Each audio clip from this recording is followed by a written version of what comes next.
Some days ago, I was doing a sound journey at the psychedelic group station.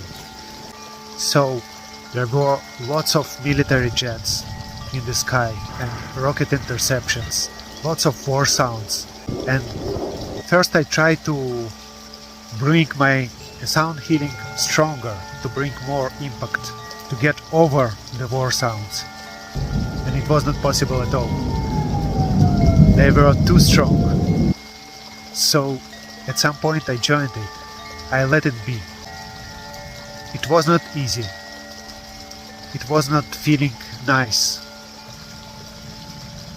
But it led more space. I began to feel more quiet inside, more free. And at some point I began to feel peace all through this challenging energy.